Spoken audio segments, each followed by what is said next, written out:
Hi guys, मैं इंसान तो आज है बेरोजगार में क्योंकि आज छठ पूजा है।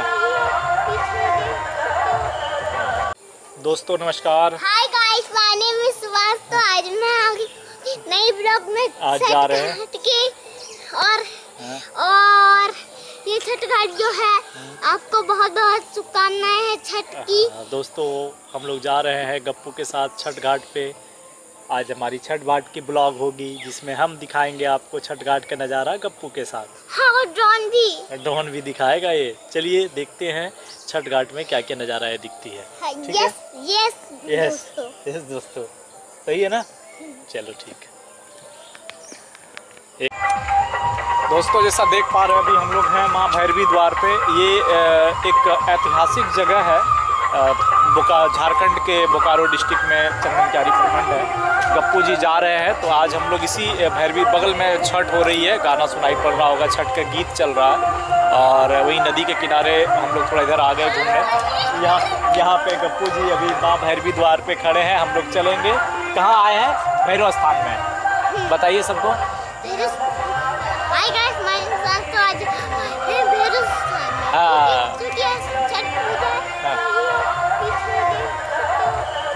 पीछे देख सकते हैं ये पूरा का पूरा भैरव स्थान है। आइए पूरा मंदिर दिखाते हैं। ऐसा कहा गया है कि ये मंदिर बहुत ही प्रभावी रहा है और इनका कब स्थापना हुई है इस बारे में किसी को कुछ पता नहीं है। सबसे पहले आपको यहाँ पे दिखाया पूरे मंदिर के बारे में आज आपको हम बताएंगे। पूरा मंदिर मैं यहाँ एक्चुअली पिछले 6 सालों से हूँ। इस पूरे मंदिर के बारे में मुझे जानकारी है। गप्पू जी भोलेनाथ के साथ फ़ोटो खिंचवाएंगे। चलिए तो वहाँ सामने भोलेनाथ हैं। तो चप्पल खोल के जाइए, चप्पल खोल के जाइए। गप्पू जी जाएंगे भोलेनाथ के पास। यहाँ सामने भोलेनाथ हैं और हम और गप्पू जी दोनों फ़ोटो खिंचाएंगे भोलेनाथ के पास। चलिए भोलेनाथ से मिल लीजिए गप्पू जी। जाइए प्रणाम करके आइए भोलेनाथ को। जाइए प्रणाम करके आइए। भोलेनाथ को प्रणाम कर लीजिए।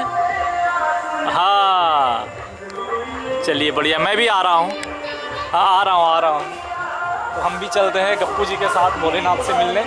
और ये भोलेनाथ की जगह है। तो ये तो भोलेनाथ का मंदिर है जहाँ ये भोलेनाथ का मूर्ति का स्थापना तो निकट में हुई है कुछ भले लोगों के द्वारा।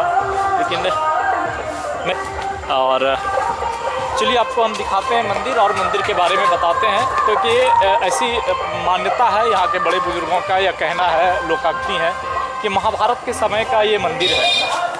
ये एक अभी नई बनाई गई है भोलेनाथ का। एक तरह से ये जो आप पूरा देख रहे हैं शिवलिंग की प्रतिमा की बनाई गई है। एक्चुअली ये ध्यान लिंगा का प्रतिरूप है।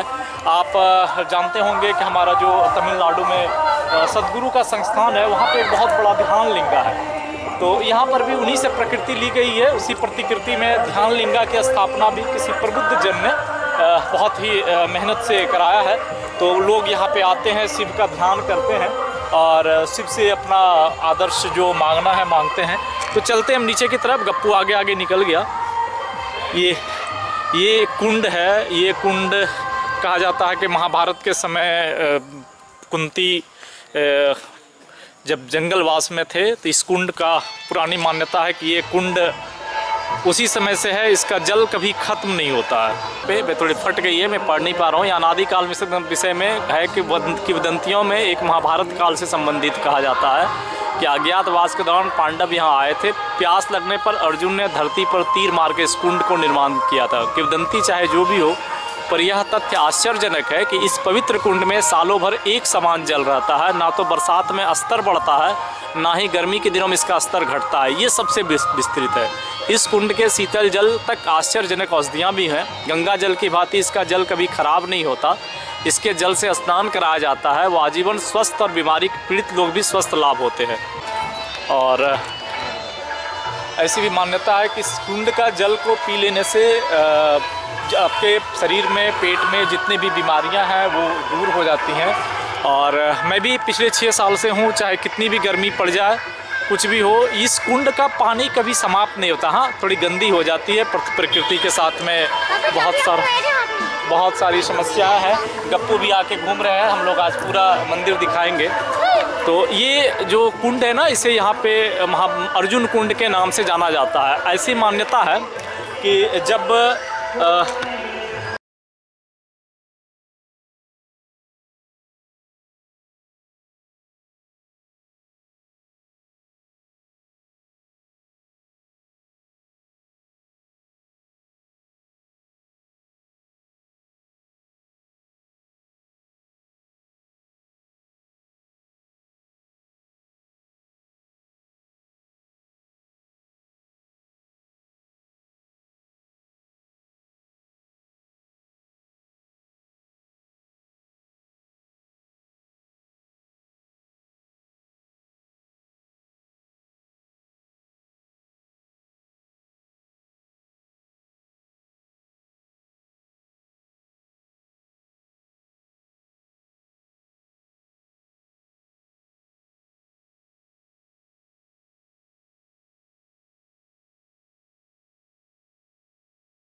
तो महामहिम राष्ट्रपति भी यहाँ आ चुकी हैं। जितने गणमान्य व्यक्ति झारखंड से बड़े लोग हुए हैं, सब यहाँ आ चुके हैं। एक्चुअली यहाँ की आस्था और विश्वास और जो धर्म के प्रति आस्था है, ये बहुत अधिक है। ये माँ दुर्गा का मंदिर है जो बाद में स्थापित हुई है एक समय में। लेकिन यहाँ के जो सब मंदिर की ढांचा भी देख सकते हैं, बाद में भी है, फिर भी पत्थरों की मंदिर है, बहुत पुरानी मंदिर है।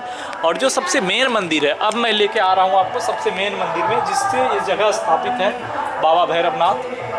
बाबा भैरवनाथ भोलेनाथ का ही एक प्रतिरूप कहा जाता है, बाबा नागनाथ का प्रतिरूप कहा जाता है। तो इस मंदिर में बाबा भैरवनाथ विराजमान है। बेटा प्रणाम करिए, चलिए यहाँ पे प्रणाम करिए आके, चलिए प्रणाम करिए जाके, चलिए मुंडी पटक के प्रणाम करिए। बाबा भैरवनाथ के प्रति सबकी आस्था रहती है, श्रद्धा रहती है, तो हम भी आए हैं तुझे। तो उसी से गप्पू जी भी बजाएंगे।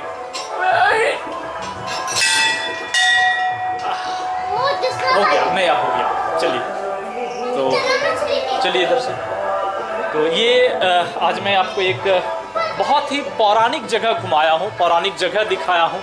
और इन पौराणिक जगह में बहुत ही शांति का अनुभव होता है। अगर कभी कोई आते हैं, देखते हैं, तो आप यहाँ का चारों तरफ का नज़ारा भी देख सकते हैं। पूर्ण रूप से जंगली नज़ारा है, वन का नज़ारा है। आज के समय में, आधुनिक युग में 2022 में अगर ऐसी स्थिति है, तो जिस समय की इनकी कथा है महाभारत काल की, उस समय कैसी रही होंगी ये भी आप अनुमान लगा सकते हैं।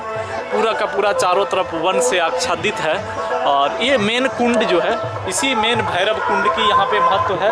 कहा जाता है कि अगर किसी को चर्म रोग हो, किसी प्रकार की बीमारी हो, पेट की बीमारी हो, तो बहुत सारे लोग आज भी पीने के लिए पानी का प्रयोग करते हैं।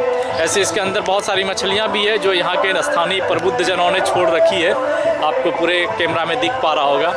ये सारी मछलियाँ यहाँ पे ला के डाली जाती हैं। तो ये यहाँ की स्थिति है। चलिए थोड़ी गप्पू जी से बात कर लीजिए। तो दोस्तों, ये था हमारा भैरव स्थान का भ्रमण। अब हम लोग भैरव स्थान का भ्रमण किए, भैरव स्थान के बारे में दिखाए, बताए। ये पूरा का पूरा ठीक है, मैं तो मछली देखूंगा। गप्पू को मछली देखने का शौक है और गप्पू जा रहे हैं मछली देखने। चलो देखे तो कहाँ है मछली। सामने एक फोटो ले ले, इधर दिखाओ, इधर इधर सामने से देखो। मैं तुम्हारी फोटो ले लूँ। डीजे आ लो। भैरव स्थान है। यहाँ पे मैं आपको अगर दिखाना चाहूँ कि भैरव स्थान के बारे में जो पुराने लोगों ने कुछ लिख के रखे हैं, कहा जाता है, ये थोड़ी सी मिट सी गई है, फिर भी आपको मैं दिखाने पढ़ने का प्रयास करता हूँ कि यहाँ पे जिन्होंने लिख के रखा है कि भैरव स्थान झारखंड के गिने चुने ऐतिहासिक स्थलों में से है, जहाँ हमें एक ही स्थल पर आध्यात्मिकता, शाश्वतता और ऐतिहासिक परंपरा की अनुमति हो जाती है। बोकारो जिला के चंदनकारी प्रखंड के मुख्यालय से लगभग 10 किलोमीटर पूर्व में अवस्थित भैरव स्थान अपने आप में इसके इतिहास एवं पुरातत्व को समेटे हुए सन 1872 में चंदनक्यारी क्षेत्र के पुरातात्विक अन्वेषण के क्रम में भारतीय पुरातत्व सर्वेक्षण महानिदेशक लेफ्टिनेंट जनरल अलेक्जेंडर कनिंघम द्वारा भेजे गए सर्वेक्षक जी.डी. बेगलर ने चंदनक्यारी के आसपास के क्षेत्रों के ऐतिहासिक पुरातात्विक महत्व की चर्चा अपनी प्रतिवेदन में की। 1872 की बात है, अंग्रेज के समय, जब जियोलॉजिकल लोग जो अपना पुरातत्विक विभाग के हैं उन लोगों ने सर्वे किया था। भैरव स्थान के पवित्र मंदिर में रखी गई देवी देवताओं के काले शिष्ट स्टोन की बनी प्रतिमाओं के तिथि निर्धारण पुरातत्ववाद के निर्माण का आधार करते हुए 8वीं से 12वीं सदी के बीच में निर्मित बताया। जो पुरातत्व विभागों ने काले स्टोन के किया 8वीं से 12वीं सदी के बीच है, बहुत ही पुरातत्विक है। और कहा जाता है यहाँ पे, मैं थोड़ी फट गई है, मैं पढ़ नहीं पा रहा हूँ, ये अनादि काल विषय में है कि किंवदंतियों में एक महाभारत काल से संबंधित कहा जाता है कि अज्ञातवास के दौरान पांडव यहाँ आए थे। प्यास लगने पर अर्जुन ने धरती पर तीर मार के इस कुंड को निर्माण किया था। किंवदंती चाहे जो भी हो, पर यह तथ्य आश्चर्यजनक है कि इस पवित्र कुंड में सालों भर एक समान जल रहता है। ना तो बरसात में स्तर बढ़ता है, ना ही गर्मी के दिनों में इसका स्तर घटता है। ये सबसे विस्तृत है। इस कुंड के शीतल जल तक आश्चर्यजनक औषधियाँ भी हैं। गंगा जल की भांति इसका जल कभी खराब नहीं होता। इसके जल से स्नान कराया जाता है। वो आजीवन स्वस्थ और बीमारी पीड़ित लोग भी स्वस्थ लाभ होते हैं, इसे पीते हैं। इस पवित्र भैरव स्थान पर शिवरात्रि और मकर संक्रांति के अवसर पर दूर दूर से लोग आते हैं। ये थी यहाँ की बारे में, और यही है वो भैरव कुंड जिसके बारे में इतनी सारी बातें लिखी गई है, महाभारत काल की बातें लिखी गई हैं और सारी किंवदंतियाँ बताई गई हैं। यहाँ तक कि जो सरकारी पुरातत्व सर्वेक्षण है उसमें भी ये सब बातें आई हैं। तो बहुत ही पुरातत्विक और पौराणिक महत्व है इस भैरव स्थान का, जो भारत के झारखंड राज्य के बोकारो डिस्ट्रिक्ट के चंदनक्यारी प्रखंड में बहुत ही सुदूरवर्ती घने जंगलों के बीच अवस्थित है। बहुत कम लोग जानते हैं, बहुत कम लोग आ पाते हैं, क्योंकि आज का आधुनिक युग से अभी भी ये बहुत दूर है। तो चलिए दोस्तों, आज के ब्लॉग में हमने आपको भैरव स्थान के बारे में बहुत सारी चीज़ें बताई और घुमाई। हाँ, उसमें ऑरेंज मछली भी है। गप्पू को मछली चाहिए। इसमें बहुत सारी मछलियाँ हैं जो यहाँ के आसपास के लोगों ने डाल के रखी हैं, क्योंकि यहाँ पे पानी सदैव रहता है, कभी पानी इसकी खत्म नहीं होती है, ना स्तर बढ़ता है ना घटता है। तो चलिए आगे हम लोग छठ के ब्लॉग में बाकी चीज़ें भी छठ के बारे में दिखाऊंगा। आज का ब्लॉग यहीं समाप्त करते हैं। आप सबों को जय हिंद, जय भारत, जय भोलेनाथ।